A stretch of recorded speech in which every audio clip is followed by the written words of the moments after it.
یہ قرآن ایک بابرکت کتاب ہے جسے ہم نے آپ صلی اللہ علیہ وسلم پر نازل کیا تاکہ لوگ اس پہ غور اور فکر کریں اور تاکہ اہل فہم اس سے نصیحت حاصل کریں۔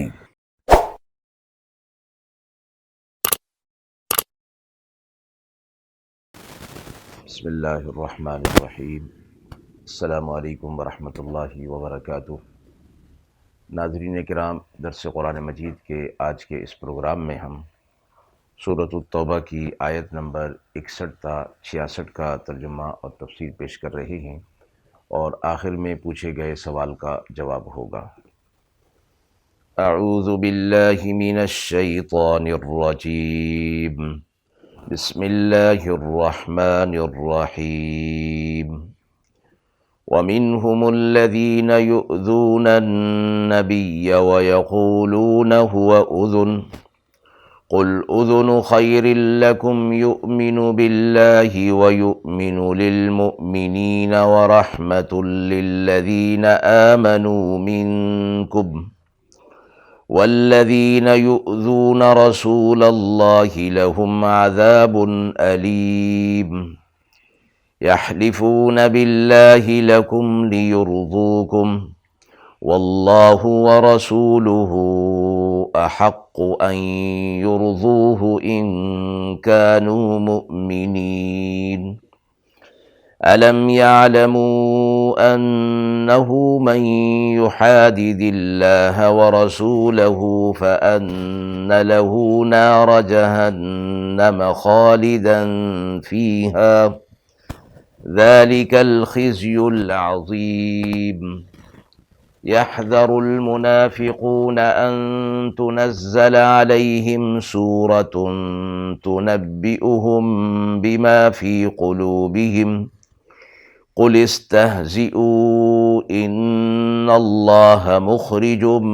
ما تحذرون۔ وَلَئِن سَأَلْتَهُمْ لَيَقُولُنَّ إِنَّمَا كُنَّا نَخُوضُ وَنَلْعَبُ قُلْ أَبِاللَّهِ وَآيَاتِهِ وَرَسُولِهِ كُنتُمْ تَسْتَهْزِئُونَ لَا تَعْتَذِرُوا قَدْ كَفَرْتُمْ بَعْدَ إِيمَانِكُمْ إِن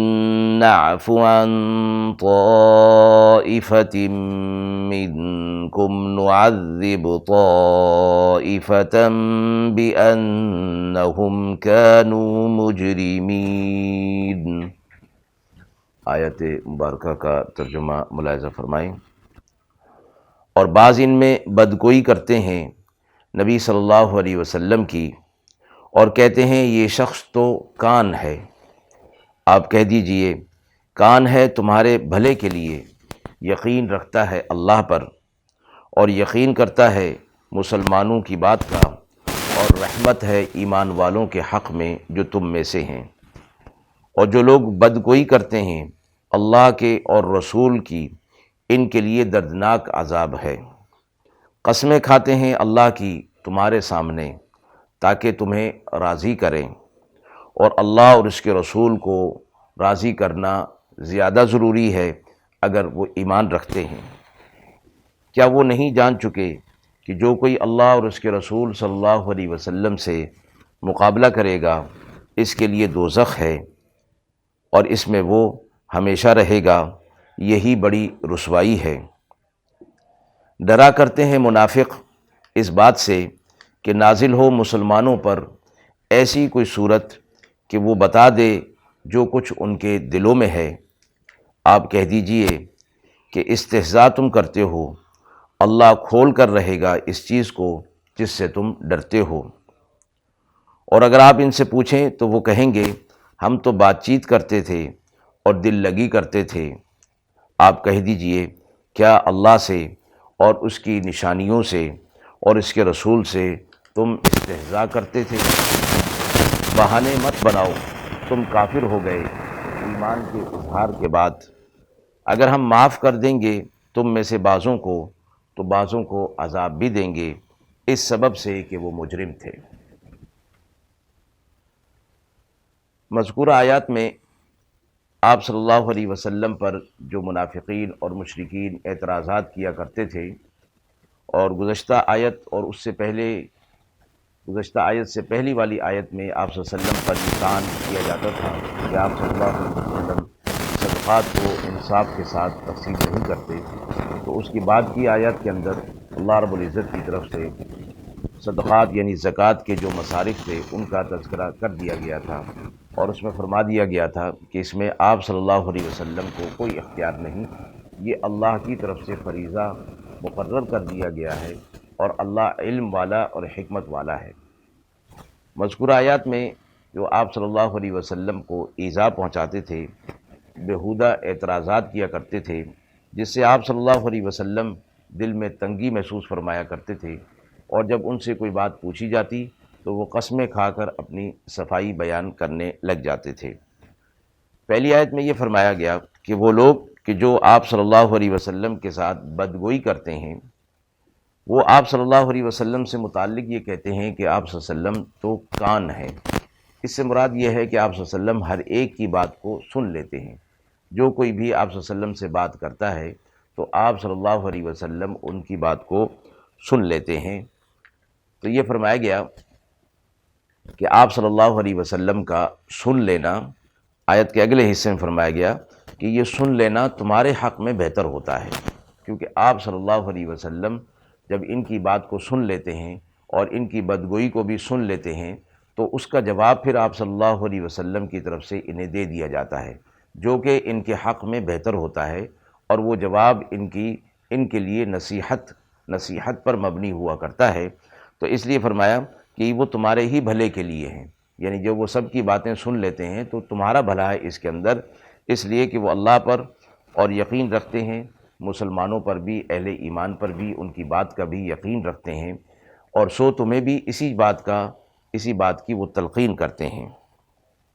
اور جو کوئی اللہ اور اس کے رسول صلی اللہ علیہ وسلم کے ساتھ بدگوئی کرے گا تو وہ آخرت میں اس کے لیے دردناک عذاب ہوگا۔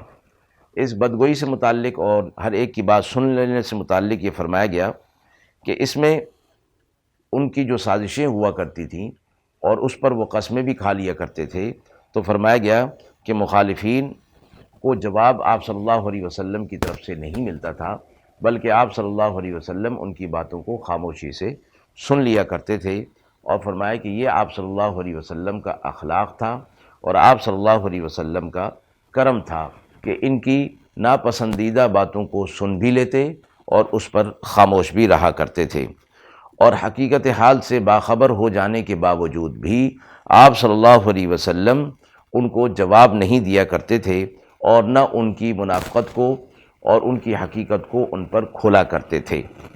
تو فرمایا گیا کہ آپ صلی اللہ علیہ وسلم جو تمہاری حقیقت سے باخبر ہیں لیکن تمہاری تردید نہیں کرتے، تمہاری بات کو سن بھی لیتے ہیں، تو یہ آپ صلی اللہ علیہ وسلم کا اعلیٰ اخلاق ہے۔ رہی یہ بات کہ تم لوگ جو کچھ کر رہے ہو، بدگوئی کر رہے ہو، اعتراضات کر رہے ہو، تو اس کے لیے اللہ کی طرف سے تمہارے لیے دردناک عذاب ہوگا۔ پھر یہ منافقین مسلمانوں کے سامنے آ کر قسمیں کھا لیا کرتے تھے تاکہ وہ مسلمانوں کو راضی کر لیں۔ جواب میں فرمایا گیا کہ مسلمانوں کو راضی کرنا اتنا زیادہ ضروری نہیں، بلکہ اللہ اور اس کے رسول صلی اللہ علیہ وسلم کو راضی کرنا ان سب سے زیادہ ہے۔ دنیا کے اندر اللہ اور اس کے رسول صلی اللہ علیہ وسلم کو راضی کرنے کی ہر وقت فکر، اور یہ فرمایا اطاعت اور فرما برداری سے ہوگا۔ جو احکامات دیے گئے اللہ اور اس کے رسول صلی اللہ علیہ وسلم اطاعت کرنے سے راضی ہوتے ہیں، اور اگر فرما برداری اور اطاعت نہ کی جائے تو اللہ اور اس کے رسول صلی اللہ علیہ وسلم کی ناراضگی کو مول لینا ہے۔ فرمایا اگر ایمان کا دعویٰ ہے تو اللہ اور اس کے رسول صلی اللہ علیہ وسلم کو راضی کرنے کی فکر ہونی چاہیے۔ پھر یہ اللہ اور اس کے رسول کا جو مقابلہ کرتا ہے، کیا انہیں یہ بات معلوم نہیں؟ یعنی اس سے پہلے ایسے حالات گزر چکے، ایسی قومیں گزر چکی ہیں جن پر اللہ رب العزت نے عذابات نازل کیے تھے، وہ اللہ کے مقابلے پر اتر آئے تھے۔ ان کے لیے دوزخ ہے اور یہی رسوائی کی جگہ ہے جو کچھ وہ کر رہے تھے۔ منافقین اس بات سے ڈرا کرتے تھے کہ مسلمانوں پر کوئی ایسی صورت، کوئی ایسی وحی نازل ہو جائے جس سے ان کے دل کے راز جو ہے وہ کھل جائیں، تو آپ صلی اللہ علیہ وسلم پر تو وحی نازل ہو جایا کرتی تھی، اور یہ فرمایا گیا کہ آپ صلی اللہ علیہ وسلم کو اللہ رب العزت کی طرف سے منافقین کے بارے میں بتا دیا جاتا تھا کہ کون کون منافق ہے، اور ان کی منافقت ظاہر کر دی جاتی تھی۔ تو یہ لوگ جو ہے وہ مذاق کیا کرتے تھے۔ جواب دیا گیا کہ اللہ اس چیز کو واضح کر کے رہے گا جس چیز سے تم ڈرتے ہو، یعنی وہ چیز کہ تمہاری دل کی حقیقت اہل ایمان پر، آپ صلی اللہ علیہ وسلم پر کہیں کھل نہ جائے۔ تو چونکہ اس وقت تک نہیں کھلی تھی اور انہیں اس کا علم نہیں تھا، اس لیے یہ لوگ مذاق کیا کرتے تھے، مسلمانوں کا اور دین کا استہزاء کیا کرتے تھے۔ اور اگر ان سے وہ پوچھا جاتا کہ تم اس طرح کیوں کرتے ہو، استہزاء کیوں کرتے ہو، نہ ماننا اور چیز ہے اور استہزاء اور مذاق اڑانا اور چیز ہے، تو وہ جواب میں کہتے تھے کہ ہم تو بات چیت کرتے ہیں اور دل لگی کرتے ہیں، مذاق اڑانا ہمارا مقصود نہیں ہوتا۔ تو جواب میں کہا گیا، کیا اللہ اور اس کے حکموں سے اور رسول اللہ صلی اللہ علیہ وسلم سے تم مذاق کرتے ہو؟ بھلا یہ بھی کوئی مقام ہے بات کرنے کا اور دل لگی کرنے کا؟ اللہ کے ساتھ، اللہ کے حکموں کے ساتھ اور جناب رسول اللہ صلی اللہ علیہ وسلم کے ساتھ استہزاء کرنے کا تو کوئی موقع نہیں، جبکہ تم اسے کر گزرتے ہو اور تمہارے خیال میں یہ کوئی معمولی سی بات ہے۔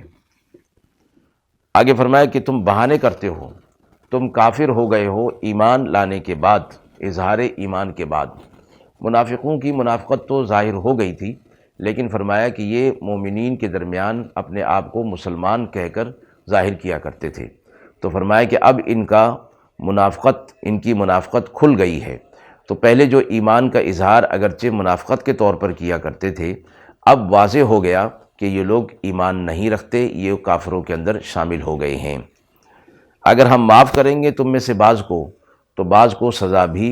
دیں گے۔ یعنی معاف کرنے سے مراد یہ ہے کہ وہ لوگ جو تم میں سے ایمان لے آئیں گے تو ان کا کفر جو ہے معاف ہو جائے گا، منافقت معاف ہو جائے گی، اور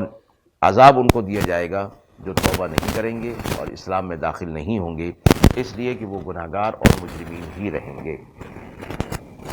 حدیث مبارکہ میں فرمایا گیا، اللہ تبارک و تعالی نے منافقین کی خفیہ سازشوں کو آپ صلی اللہ علیہ وسلم پر مختلف مواقعوں پر ظاہر فرما دیا تھا۔ غزوہ تبوک کے موقع پر بھی واپسی پر آپ صلی اللہ علیہ وسلم کے قتل کے ارادے میں منافقین جو ہے وہ تیار تھے۔ اللہ رب العزت نے بذریعہ جبریل علیہ السلام آپ صلی اللہ علیہ وسلم کو مطلع فرما کر اس راستے سے ہٹا دیا جہاں یہ منافقین اس کام کے لیے جمع ہوئے تھے۔ اور حضرت ابن عباس رضی اللہ تعالی عنہ فرماتے ہیں کہ آپ صلی اللہ علیہ وسلم کو اللہ تبارک و تعالی نے 70 منافقین کے نام اور ان کی ولدیت اور ان کے پورے نشان پتے کے ساتھ آپ صلی اللہ علیہ وسلم کو بتا دیا تھا، مگر آپ صلی اللہ علیہ وسلم بوجہ رحمت کے اور اعلیٰ اخلاق کے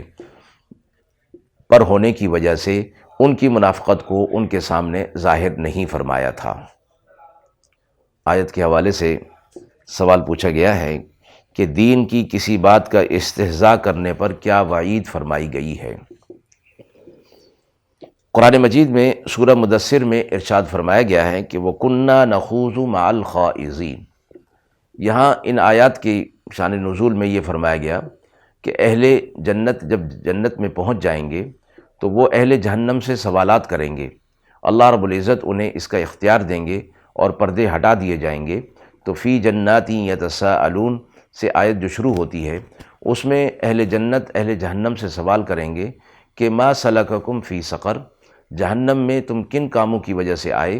تو وہ کہیں گے لم نک من المصلین، ہم نماز نہیں پڑھتے تھے، ولم نک نطعم المسکین، اور ہم مسکین کو کھانا نہیں کھلاتے تھے، وَكُنَّا نَخُوضُ مَعَ الْخَائِضِينَ، اور ہم مذاق اڑانے والوں کے ساتھ مذاق اڑایا کرتے تھے، وَكُنَّا نُكَذِّبُ بِيَوْمِ الدِّينِ، اور ہم قیامت کے دن کا انکار کیا کرتے تھے۔ تو یہ 4 کاموں کا ذکر وہ اہل جہنم کریں گے کہ ہم ان 4 کاموں کے اندر مبتلا تھے، یا ان 4 کاموں میں سے کسی بھی کام کے اندر مبتلا تھے، تو یہ سارے کام جہنم میں لے جانے والے ہیں۔ مذکورہ آیت میں منافقین کا، مشرکین کا استہزاء کرنا، مذاق اڑانا، اس سے متعلق فرمایا گیا کہ اگر ایماندار اہل ایمان بھی دین کی کسی بات کا، کسی حکم کا مذاق اڑاتے ہیں تو فرمایا کہ یہ وہ کام ہے جو جہنم میں لے جانے والا ہے، اور مشرکین اور منافقین والے کام ہیں یہ، لہٰذا اس چیز سے اپنے آپ کو بہت زیادہ بچانا چاہیے، اور ایسی محفل، ایسی مجلس جن میں دین کی کسی بات کا مذاق اڑایا جا رہا ہو، اس سے اپنے آپ کو دور کر لینا چاہیے کہ ان لوگوں کے اندر ان کا شمار نہ ہو۔ یہ کام انتہائی خطرناک ہے۔ ایک کام ہے دین کی کسی بات پر عمل نہ کرنا، وہ عمل نہ کرنے کا گناہ ہوگا، لیکن دین کی کسی بات کا مذاق اڑانا یہ انتہائی خطرناک ہے۔ وآخر دعوانا ان الحمد للہ رب العالمین۔